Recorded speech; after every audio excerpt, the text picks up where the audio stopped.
दोस्तों आज की वीडियो में बात करते हैं एयरटेल डीटीएच।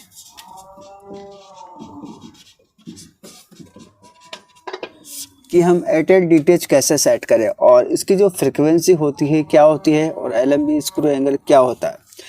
तो यहाँ बात करते हैं एयरटेल के लिए, तो यहाँ एलएमबी की बात करते हैं। एलएमबी सेटिंग, एलएमबी की अगर स्क्रू एंगल की बात करते हैं तो -50 पे रहेगा। अगर आपने एलएमबी स्क्रू एंगल -50 नहीं किया तो आपका डिश एंटीना सेटअप नहीं होगा। तो कभी भी अगर एयरटेल के एलएमबी की जो सेटिंग करें तो आपको -50 करनी होगी। अब बात करते हैं फ्रिक्वेंसी की।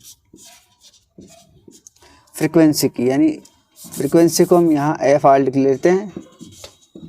फ्रिक्वेंसी 11483, यानी फ्रिक्वेंसी आपकी 11483 रहेगी। पोलैरिटी आपका V रहेगा। सिंबल रेट रहेगा 28800। ये फ्रिक्वेंसी आपको एयरटेल में ऐड करनी होगी। अब ये फ्रिक्वेंसी कई लोग पूछेंगे कि इसे क्या हम MP2 में या MP4 में या सैटेलाइट फाइंडर में। तो दोस्तों यहाँ इस फ्रिक्वेंसी की बात करते हैं तो ये आपका MP2 में मत डालना इस फ्रिक्वेंसी को, क्योंकि MP2 में ये काम नहीं करेगा। MP4 सेटअप बॉक्स होता है, उसमें आप इस फ्रिक्वेंसी को ऐड कर सकते हो, और जो आपका जो सैटेलाइट फाइंडर होता है उसमें आप इस फ्रिक्वेंसी को ऐड कर सकते हो। मेन होता है दोस्तों फ्रिक्वेंसी चेंज नहीं होती और फ्रिक्वेंसी सबका एक ही रहता है। लेकिन फ्रिक्वेंसी जैसे मान लो एयरटेल सेट करते हैं उसमें बहुत सारी फ्रिक्वेंसी होती है, लेकिन जो मेन होती है स्ट्रॉन्ग TP, ये स्ट्रॉन्ग TP है आपका सबसे स्ट्रॉन्ग TP, इसी पे एयरटेल सेट होगा।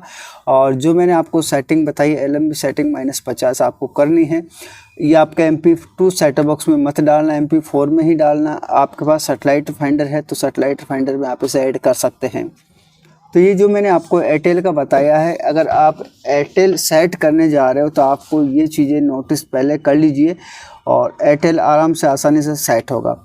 और अब बात करते हैं एयरटेल सेट करने के बाद में फिर प्रॉब्लम आती है हमारे पास कि सब कुछ डिश एंटीना वगैरह सब कुछ सेट है, लेकिन हमारे जो एयरटेल डीटीएच होते हैं उसमें नो सिग्नल आते हैं,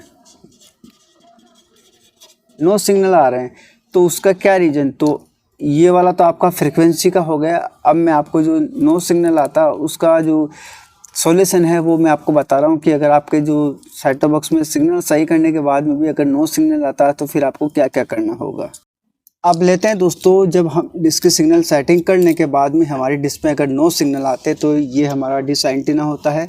यहाँ एक LMB लगी हुई होती है और LMB के पास यहाँ एक कनेक्टर होता है। ये देखिए यहाँ कनेक्टर मान लीजिए, फिर यहाँ से वायर चलेगा आपके यहाँ सेटअप बॉक्स पे आ जाएगा। सेटअप बॉक्स पे भी एक कनेक्टर होता है, आपको पता है। तो अगर आपके डिस्प्ले अगर नो सिग्नल आए तो आपको सबसे पहले ये कनेक्टर चेक करना होगा। इस कनेक्टर को खोल के आप चेक कर लीजिए, कनेक्टर सही है तो ये कनेक्टर चेक करो, ये कनेक्टर सही है तो फिर आपका जो सेटअप बॉक्स का 12 वोल्ट का एडोप्टर होता है जो सेटअप बॉक्स के पीछे लगता है उसे आप एक बार चेक करके देखो या दूसरा आप लगा के देखो। अगर वो सही है तो आपके जो सेटअप बॉक्स होता है उसमें आपके यहाँ जो LMB का जो वायर लगेगा वहाँ पे आपको एक कांटे वाला मीटर लेना पड़ेगा। DB satellite finder DB meter. इस DB मीटर को अगर यहाँ पे लगाओगे तो आपका जो अगर 12 वोल्ट सेटअप बॉक्स निकाल रहा है तो समझ लीजिए आपका सेटअप बॉक्स भी सही है।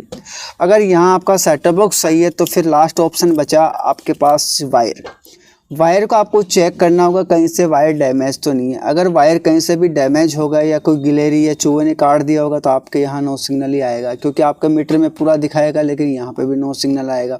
अब सवाल ये होगा कि हमारे यहाँ मीटर में सिग्नल है, यहाँ मीटर में इस जगह हम अगर चेक करते हैं यहाँ पे सैटेलाइट फाइंडर से सिग्नल आ रहे हैं लेकिन हमारा जो सेटअप बॉक्स नहीं चल रहा, तो उस केस में क्या करना होगा दोस्तों, आपके यहाँ पे अगर सिग्नल आ रहे हैं सेटअप बॉक्स के पास में तो आपको एक तो LMB ये वाला LMB आपको चेंज करके देखना पड़ेगा। LMB अगर आप चेंज करके सही आ रहा तो हो जाएगा, नहीं तो फिर आपका सेटअप बॉक्स में प्रॉब्लम है। जो मैंने आपको बताया इस सेटअप बॉक्स का 12 वोल्ट अगर आप चेक करके देखोगे तभी आपको पता चलेगा, क्योंकि कई बार क्या होता है सेटअप बॉक्स का 12 वोल्ट करंट नहीं निकल पाता है, तभी भी हमारे पास ये समस्या आ जाती है।